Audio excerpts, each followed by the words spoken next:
एक दफा का जिक्र है कि एक बूढ़ा किसान अपने 3 बेटों के साथ एक गांव में रहता था।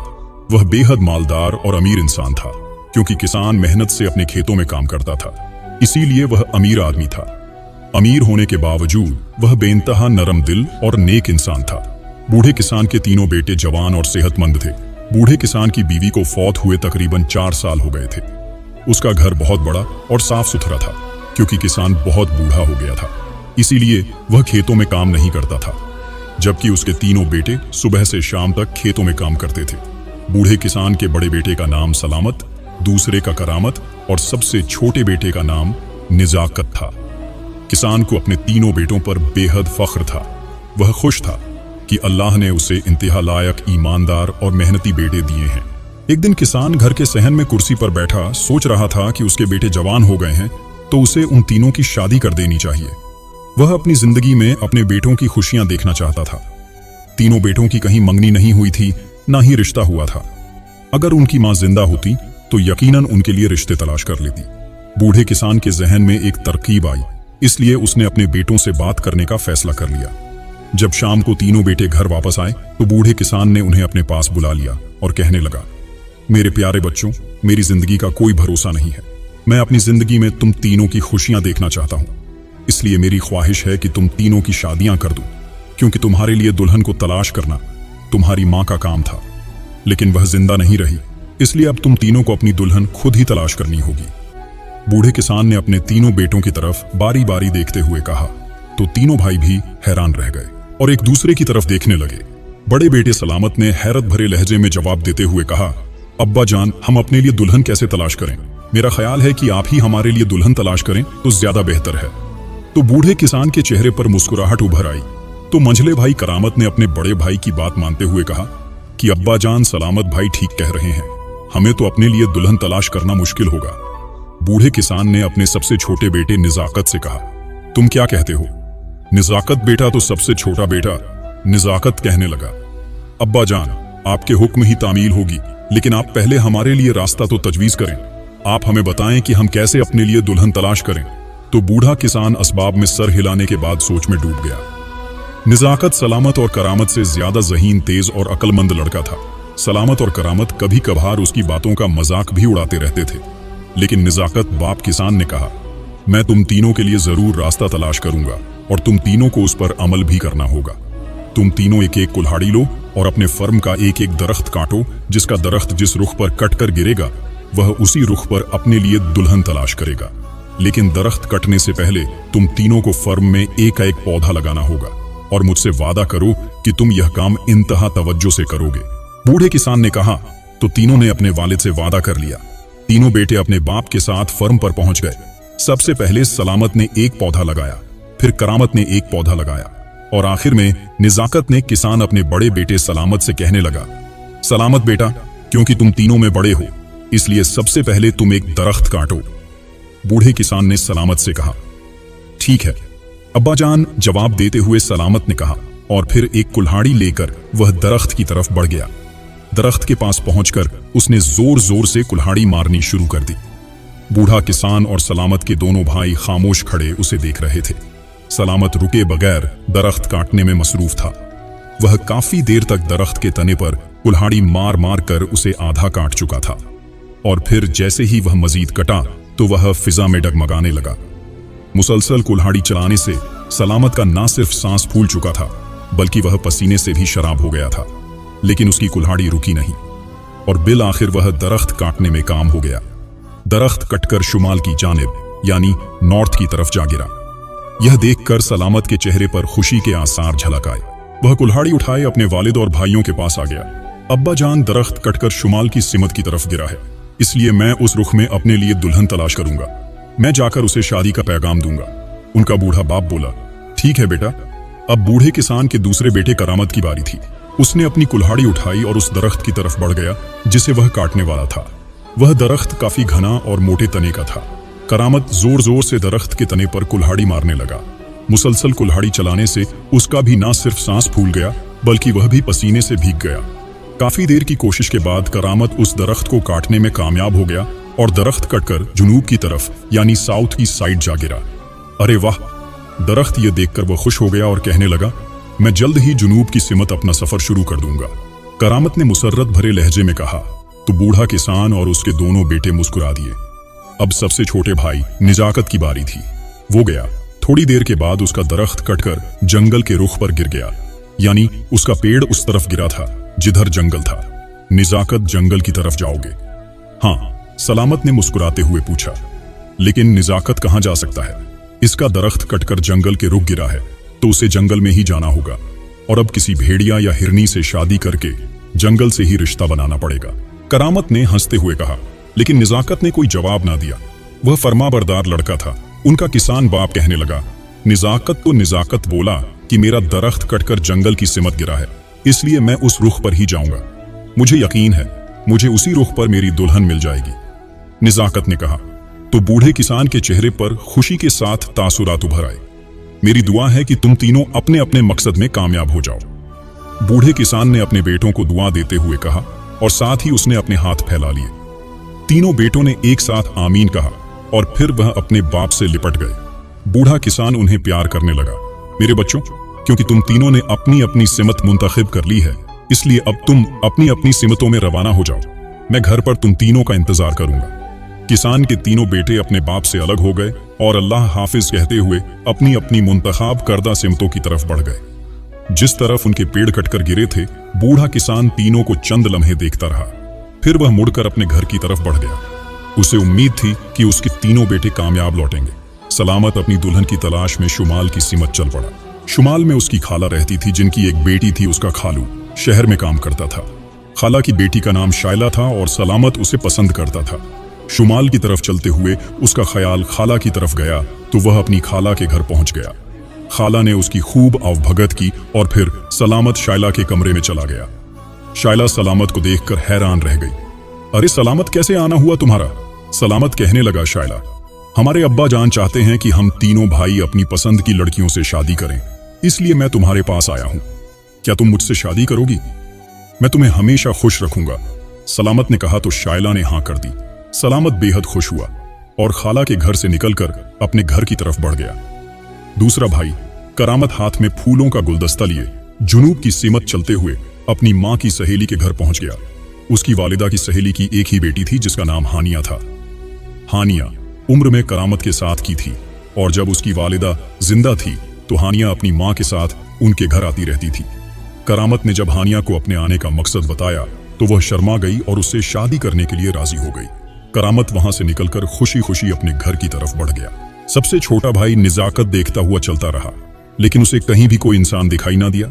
यही वजह थी कि उसकी उम्मीद टूटने लगी और वह उदास होने लगा। शाम होने लगी थी और मुसलसल चलने से वह बेहद थक भी गया था, इसीलिए वह एक दरख्त के साए में बैठकर सस्ताने लगा। थोड़ी देर सस्ताने और आराम करने के बाद जब उसकी थकावट दूर हो गई तो वह उठा और उसने एक बार फिर से अपने सफर का आगाज कर दिया। वह चाहता था कि शाम होने से पहले पहले उसे रात गुजारने के लिए कोई ठिकाना तलाश कर लेना चाहिए। चुनाचे चलते चलते जब काफी दूर पहुंच गया तो अचानक उसे दूर बयाबान ने एक छोटी सी झोपड़ी दिखाई दी। तो वह रुक गया और गौर से उस झोपड़ी की तरफ देखने लगा। झोपड़ी बेहद खूबसूरत थी। उसके आसपास बड़े और घने दरख्त मौजूद थे। झोपड़ी के बाहर की तरफ बड़े बड़े पत्थर भी एक दूसरे के ऊपर पड़े हुए थे। झोपड़ी देखकर निजाकत में चमक उभर आई और फिर वह तेज तेज कदम उठाता हुआ झोपड़ी की तरफ बढ़ने लगा। थोड़ी देर के बाद झोपड़ी के करीब पहुंचकर उसने दरवाजा खोला और अंदर दाखिल हो गया। झोपड़ी अंदर से बेहद खूबसूरत और साफ सुथरी दिखाई दे रही थी। एक दीवार की तरफ खिड़की थी जिस पर एक नन्ही सी चिड़िया बैठी हुई थी। उस खिड़की के करीब लकड़ी की एक बड़ी सी मेज पड़ी हुई थी। निजाकत बोला, क्या कोई नहीं है? अचानक उसे आवाज आई, कैसे कह सकते हो कि यहां कोई मौजूद नहीं है जबकि मैं मौजूद हूं? नन्ही चिड़िया ने इंसानी आवाज में कहा तो निजाकत चौंक कर उसकी तरफ देखा। दूसरे ही लम्हे उसके चेहरे पर हैरत के तासुरात उभर आए। वह नन्ही चिड़िया को देखकर बेहद हैरान हो रहा था। उसी लम्हे खिड़की पर बैठी नन्ही चिड़िया छलांग मारकर जमीन पर आ गई और आंखें टिप टिप करके निजाकत को देखने लगी। निजाकत ने नीले रंग का लिबास पहना हुआ था। उसके पैरों में भी नीले रंग के जूते थे। निजाकत बोला, तुम कौन हो? तो चिड़िया बोली, मैं तो एक नन्ही सी चिड़िया हूं। निजाकत कहने लगा, हाँ, लेकिन तुम इंसान नहीं हो, इसलिए मुझे दिखाई नहीं दी थी। चिड़िया इंसानी आवाज में बोली, तुम जंगल में क्या कर रहे हो? तो निजाकत बोला, मैं अपने लिए दुल्हन तलाश कर रहा था। चिड़िया ने उससे कहा, क्या तुम्हें उम्मीद है कि तुम्हें इस जंगल से दुल्हन मिल जाएगी? तो निजाकत हैरत कहने लगा, हाँ, हो सकता है कि मुझे मेरी दुल्हन मिल जाए, मगर इस जंगल में तो मुझे कोई इंसान दिखाई नहीं दिया। तो वह चिड़िया उसे कहने लगी, अगर तुम मुझे अपनी दुल्हन बनाना चाहो तो मैं तैयार हूं। निजाकत बोला, तुम एक चिड़िया हो, भला मैं तुम्हें अपनी दुल्हन बनाकर कैसे ले जा सकता हूं इस पर? चिड़िया ने जवाब दिया, वो तो तुम ठीक कह रहे हो, लेकिन मैं तुम्हारी दुल्हन बन सकती हूं। मुझे बहुत अच्छा रक्स भी आता है, ये देखो, नन्ही चिड़िया ने कहा। और फिर वह रक्स करने लगी तो निजाकत हैरत भरी नजरों से उसे रक्स करते हुए देखने लगा। रक्स करने के दौरान ही नन्ही चिड़िया नगमा गाने लगी तो निजाकत और हैरान हो गया और उसे नन्ही चिड़िया का रक्स और नगमा और बहुत पसंद आने लगा। जब नन्ही चिड़िया रक्स से फारिग हुई तो निजाकत ने उसे बताया कि निजाकत उसे अपनी दुल्हन जरूर बनाएगा, तो वो बेहद खुश हुई। उधर वह दोनों भाई सलामत और करामत घर वापस आ चुके थे और सबसे छोटा भाई निजाकत भी चिड़िया के पास से निकलकर अपने घर लौट आया था। तीनों भाई अपने घर वापस आ चुके थे। बूढ़ा किसान उन्हीं का मुंतजिर था। उसके पूछने पर सलामत और करामत ने अपनी अपनी दुल्हनों के बारे में बता दिया, लेकिन छोटा भाई निजाकत खामोश रहा। लगता है निजाकत की दुल्हन नुकीले और लंबे दांतों वाली है, जिसके बारे में बताते हुए उसे शर्म आ रही है। दोनों भाई हंसने लगे।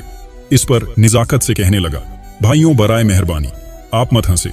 मेरी दुल्हन बहुत नाजुक और अनोखी है, जो बेहद खूबसूरत लिबास में रहती है।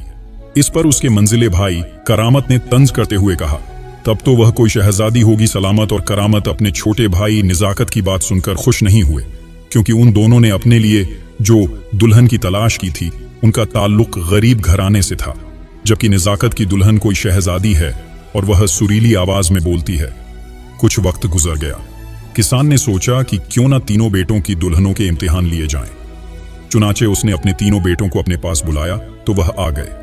बूढ़े किसान ने उन्हें कुर्सियों पर बैठने को कहा और इसके बाद कहने लगा, देखो बेटा, मैं जानना चाहता हूं कि तुम्हारी पसंदीदा लड़कियां खानदानी अमूर में महारत रखती हैं या नहीं। उनसे कहो कि मेरे लिए एक एक रोटी बनाए। सलामत और करामत ने बारी बारी जवाब देते हुए कहा, ठीक है अब्बा जान, आपके हुक्म की तामील होगी। लेकिन निजाकत कुछ न बोला। किसान और उसके दोनों बेटे सलामत और करामत ने भी निजाकत को देखा। बूढ़ा किसान बोला, निजाकत मेरे लिए रोटी नहीं पकवा कर लाओगे? अब्बा जान, निजाकत की दुल्हन शहजादी है और वह भला कहां घरेलू अमूर में दिलचस्पी लेती है। यह कहकर वह दोनों भाई हंसने लगे। निजाकत सोचकर परेशान हो रहा था कि एक चिड़िया कैसे रोटी बना सकती है, लेकिन फिर भी उसने हामी भर ली। फिर तीनों भाई घर से निकलकर अपनी अपनी दुल्हनों के घरों की तरफ बढ़ गए। निजाकत तेजी से चलता हुआ जंगल में मौजूद नन्ही चिड़िया की झोपड़ी की तरफ बढ़ गया। उसको देखकर नन्ही चिड़िया कहने लगी, मुझे मालूम था कि तुम जरूर वापस आओगे, लेकिन तुम परेशान क्यों दिखाई दे रहे हो? तो निजाकत ने कहा, हाँ मैं परेशान हूं नन्ही चिड़िया, क्योंकि मेरे अब्बा जान हमारी दुल्हनों के हाथ की बनी हुई रोटी खाना चाहते हैं।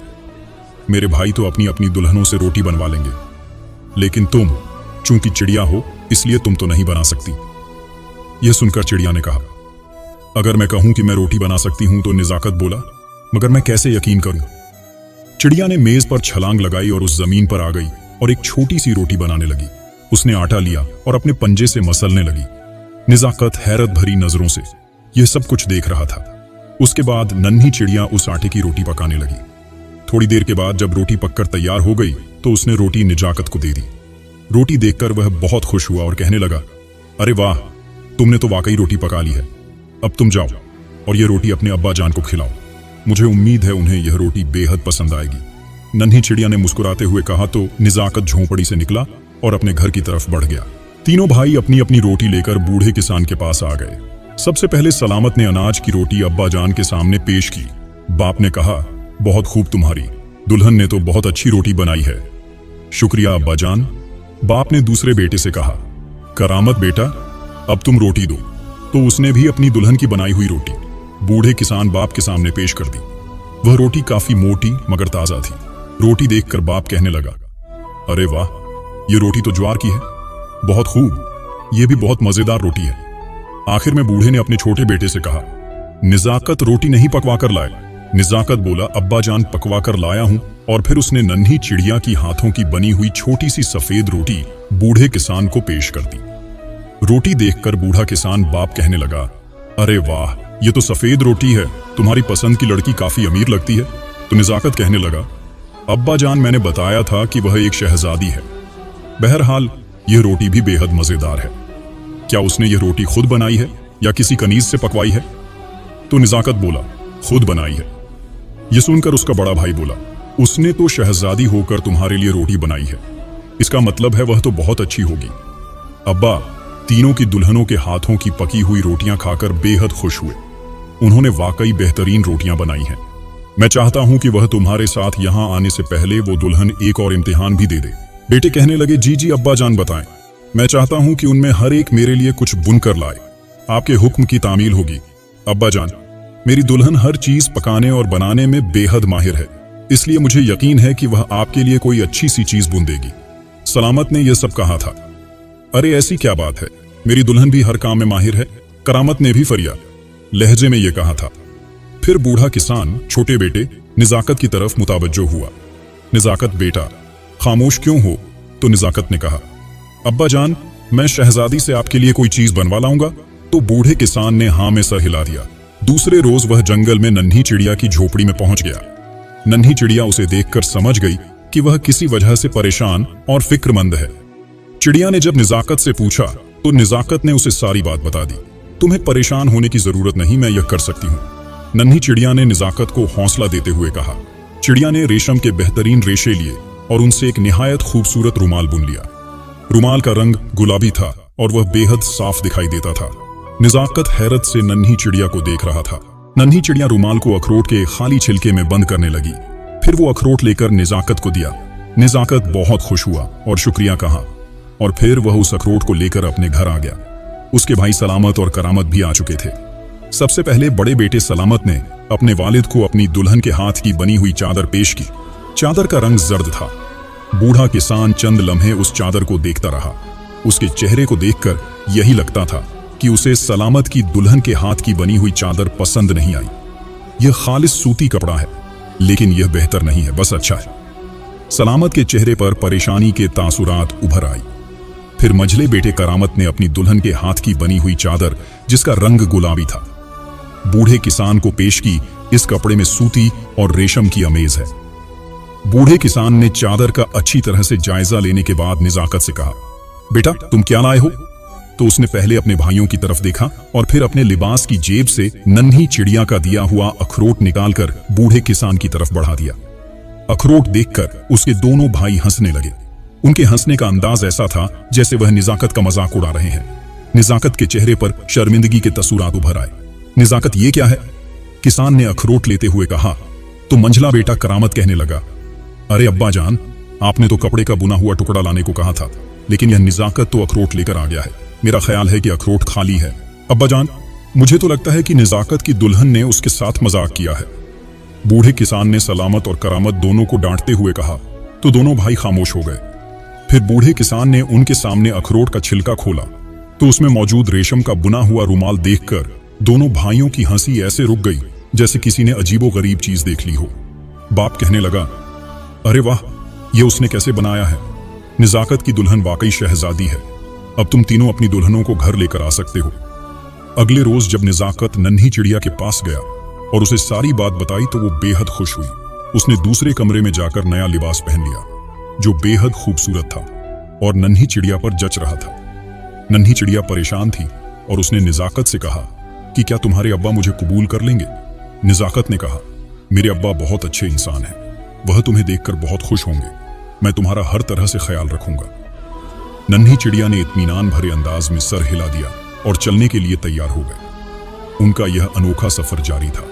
वह सफर करते हुए इधर उधर के माहौल को देखकर खुश हो रहे थे, इसलिए उन्हें सफर करने का एहसास ही नहीं हो रहा था। थोड़ी देर के बाद वह सब जंगल की हदूद से निकलकर एक कस्बे के करीब से गुजरने लगे।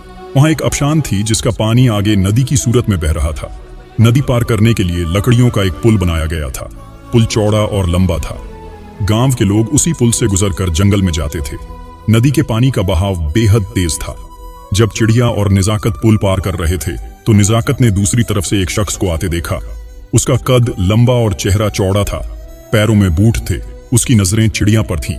निजाकत ने उसकी नजरें गड़बड़ देखी तो वह परेशान हो गया और बड़बड़ाते हुए कहा, मुझे इस आदमी का इरादा खतरनाक लगता है। उसकी नजरें दूर सामने से आते आदमी पर जमी थीं। जैसे जैसे वह पुल पर आगे बढ़ते जा रहे थे सामने से आते आदमी और उनके दरमियान फासला कम होता जा रहा था। फिर जैसे ही वह आदमी उनके करीब पहुंचा तो ठिठक कर रुका और कहा मारकर हंसने लगा। अरे ये तो चिड़िया है, आदमी ने हंसते हुए कहा, और फिर उसने आगे बढ़कर जोरदार ठोकर मार दी।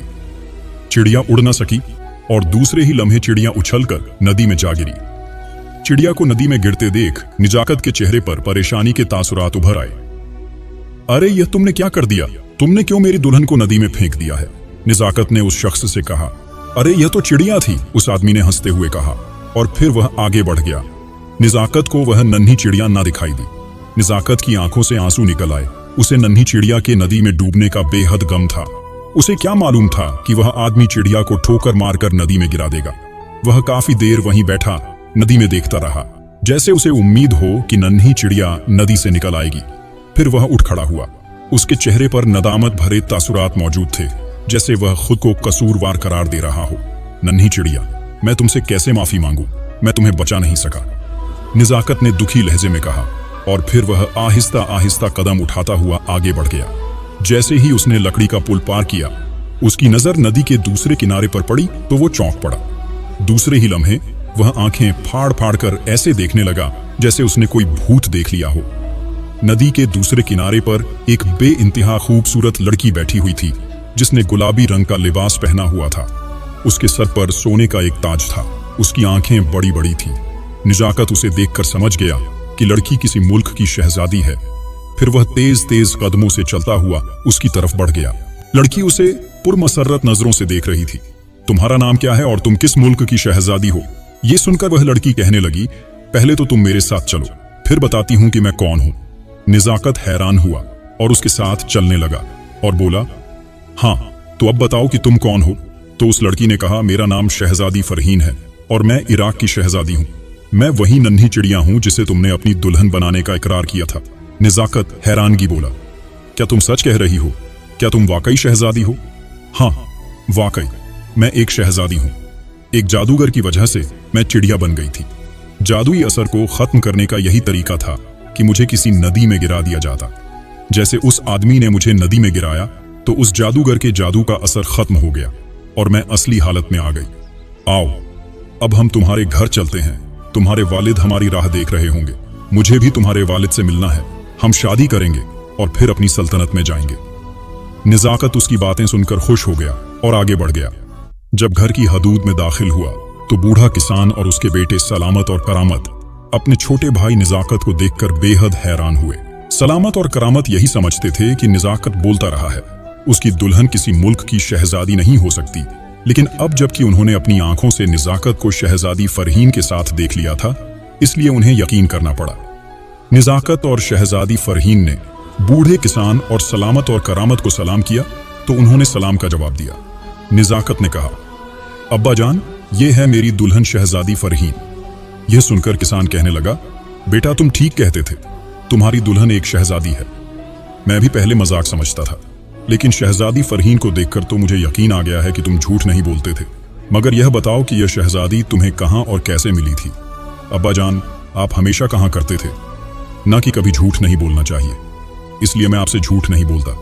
शहजादी फरहीन मुझे जंगल में मिली थी, जिस तरफ दरख्त का रुख था, और फिर उसने अपने बाप किसान को सारा वाकया सुनाया। बूढ़ा किसान और उसके बेटे यह सुनकर बहुत हैरान हुए। किसान ने कहा, बेटा मुझे बहुत खुशी है कि मेरी तरबियत बेकार नहीं गई। बूढ़े किसान ने कहा, तो सलामत और करामत भी हसरत भरी नजरों से अपने भाई की तरफ देख रहे थे।